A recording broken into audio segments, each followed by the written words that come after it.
I stopped watching porn for two reasons, basically. The first one was that porn brought so much anger and violence into my private fantasies. And these were anger and violence that were not there originally to begin with. And I did not want that for me anymore. This was not me, and I decided to just put an end to it. Easier said than done. I'll get to it later, but the second reason was that I came to realizing, I think, that only by watching porn, I take part in creating a demand for filmed prostitution, because that's what porn really is, filmed prostitution. Porna stands for prostitute, graphia stands for documentation, and prostitution was nobody's childhood dream, okay? That it is always a result of trouble and distress. Now, I became aware of that gradually when I was volunteering with men and women in prostitution, some of them victims of human traffic, serving aid in brothels, under the bridge, in street corners. But you don't really need to do all that in order to understand how this mechanism of porn and prostitution works. Because porn as a genre, it's not about erotica or healthy sexual communication. It is all about male domination of women, subordinance of women, not only as a sexual practice, as a way of being, as a genderial hierarchy in this world. Like, if we would ask porn, if we were to ask porn, how does it define something as sexual? What qualifies, what defines something as sexual? Porn would laugh in our face. What defines sexual? Whatever men find arousing. Men find it arousing to choke a woman, to have brutal sex without one touch, hug, kiss, tender caress. Well, then it is sexual. It arouses men to see a woman or a child cry. It is sexual. It arouses men to rape a woman. Well, then it is sexual. In every mainstream porn gallery on the web, we can find the rape category, side by side with the humiliation category, abuse category, crying category, and so on. And this is all as if regular porn is not already filled with these motives. Even in its mildest version, the mildest version of porn, what porn is showing us, like, I don't know, 80, maybe 90% of the time, is actually sex with no hands involved. And this is not how we authentically desire. Sorry, I'll repeat that. I see your look. Sex with no hands involved. Okay. If you're not going to give up watching porn, so next time you do watch, just notice that porn cameras have no interest in capturing any normal sensual activities, such as petting, caressing, making out, touching, hugging, kissing. No. What porn cameras are into is the penetration. So normally, the composition will be a man and a woman. Hopefully just one. Okay, so one man and one woman. His penis is inside her. Don't be picky. It doesn't matter where inside. Somewhere inside her there is a penis. His penis is somewhere inside her, okay? And in order to not block the camera for doing this extreme close-up on the penetration, he's standing with his hands behind his back most of the time. And the woman is in this uncomfortable position, and she needs to handle the penis inside her without damaging the hair or makeup work done on her, because that's money invested and time invested in her, without disturbing his aggressive movement, and mainly without blocking the camera. So the result is that we got two people having sex, different shapes and acrobatics or something, but they're having sex when the only body parts that actually touch each other are the penis and the part being penetrated. No hands involved. Now, I talk, I don't know, 250, 300 times a year. Soldiers, students, pupils. No one has ever come up to me and say, Ran, you know, that part with sex with no hand thing, that was my authentic desire. Like, when I was 11 or 12, I never wanted to kiss anybody or touch them. I was not curious about that. It was all penetrations to begin with. No one has ever said that. Before porn. After porn. In my private fantasies before watching porn, there was always a very strong narrative. And the narrative was of sensuality and mutuality, which means that I had always imagined what I will say to her. What would she possibly answer? What options do I have to respond? In real life, it never works like I planned, but it was super important in my mind in terms of arousal, the build-up, the location, the setting, where will it be? What are the circumstances of me and her being all alone all of a sudden? How will this bodily inflaming between us will emerge step by step. It was super important before porn. After making a habit out of porn, it conquers your mind and it invades your brain, and I lost my ability to imagine, which means I found myself, and I won't be too explicit, but trying to masturbate, just closing my eyes, trying to fantasize desperately about something human and not making it because my head was bombarded with all those images of women being violated and subordinated and forced into pretending they enjoy diabolic sperm rituals, okay? So this is pretty much the result. And we are all vulnerable to pornography. It's not just young people. And we should be very careful, I think, with not only what we put into our bodies, but in terms of food and nutrition, in what is the nutrition of our mind? Because everything we watch invades us. I'll give you a short example from non-sexual areas. I came back home, and my beloved one was watching some cultural junk. She was watching a karaoke show, auditions, the one with the chairs spinning. And we don't have a TV set back home, okay? We don't have a TV set back home, but only because it allows us to falsely present ourselves as deep and profound people. Wait, I never heard of that. Mastectomy, who? Angelina, no, we don't have a TV. We watch every cultural junk possible, okay? Not me, not her, we don't contemplate about l'existence. We download stuff, and we download all cultural junk. So I'm watching this 20 minutes karaoke show, and it was so boring and tedious, okay? 2 minutes talking, 4 minutes blabbering about it. I lost patience after like 20 minutes, and I went off to take a shower. And the most interesting part was in the shower, because what I found out there was myself in my most pathetic ever. I'm going to share it with you. I want to feel that you actually accept me and love me, so I have to share my most pathetic, and you have to accept it now. I don't know until I got over myself if it took me, 5, 7, 10 minutes to realize that I'm standing under the water in the shower, pondering severely what would have been my song for the auditions. Deep and profound, mind you. I won't be doing this Rihanna, Lady Gaga, I'll be doing Mercedes Sosa, Como un pájaro libre. I'll be doing a cover for Bob Dylan's Blind Willie McTell. Ain't that deep and profound? I had to realize that I'm an idiot because I have no talent for music.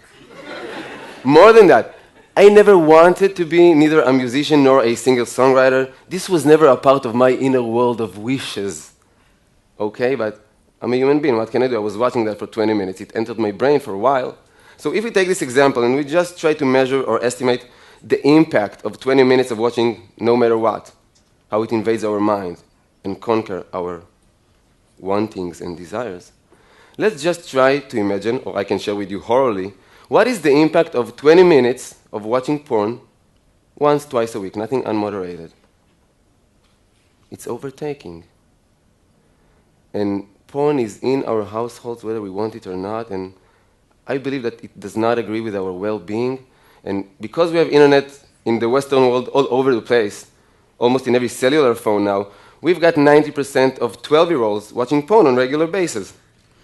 And it has both an addictive effect and a paralyzing effect. It's addictive because we develop somewhat of a dependency in porn, but the paralyzing part is because, mainly for young boys and men, because porn is teaching us that as a man, you are solely valued in sex by having a large penis and an eternal erection.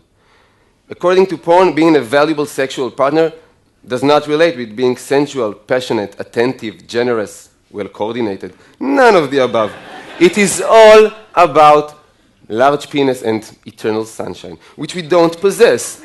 So boys become paralyzed, and if they don't become paralyzed by watching porn, very often they turn into imitators of what they saw, which means they become aggressors.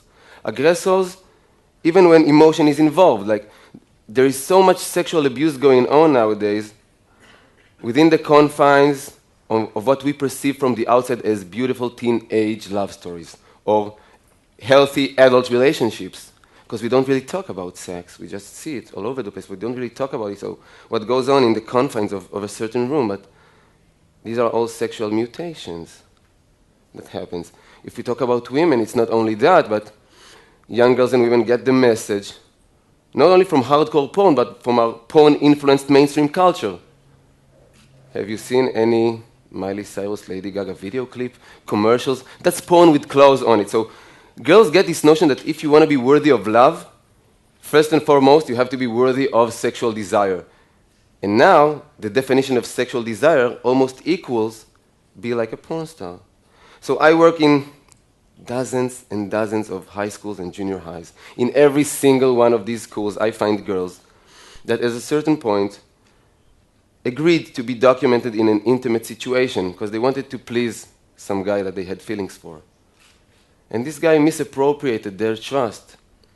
Always same story, so he sells it on WhatsApp application or on the web, in the internet.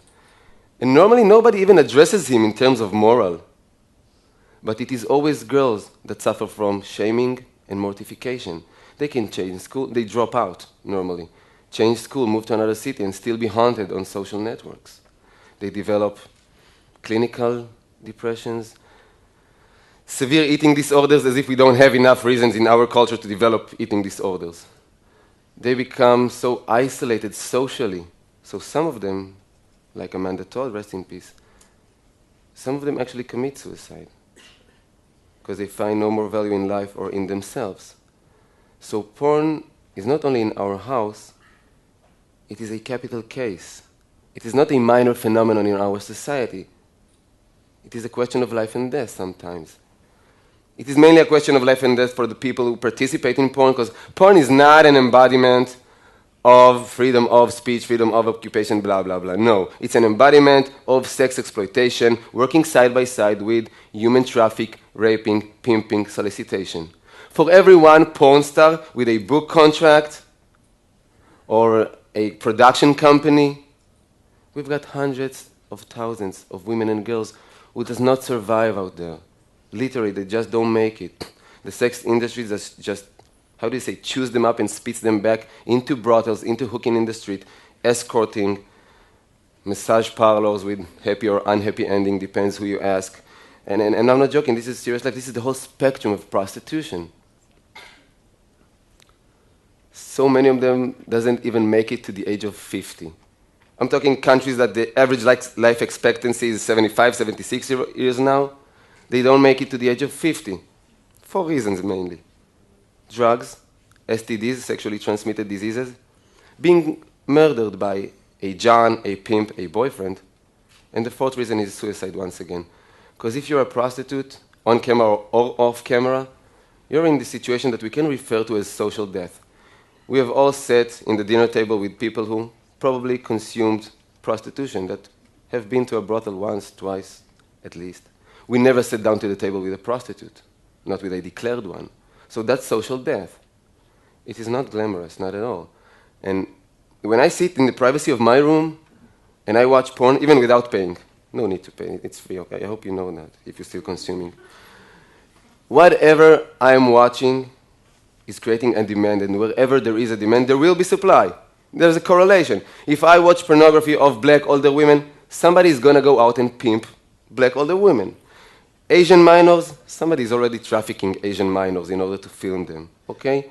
Israeli women, Palestinian women, WASP, all-American college girls, that is strong in the last few years, it's a very upcoming category.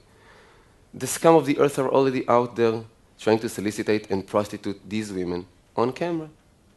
So I stopped watching porn for my personal well-being, my intimate communication, my private erotic life, my, reclaiming control and responsibility over my mind.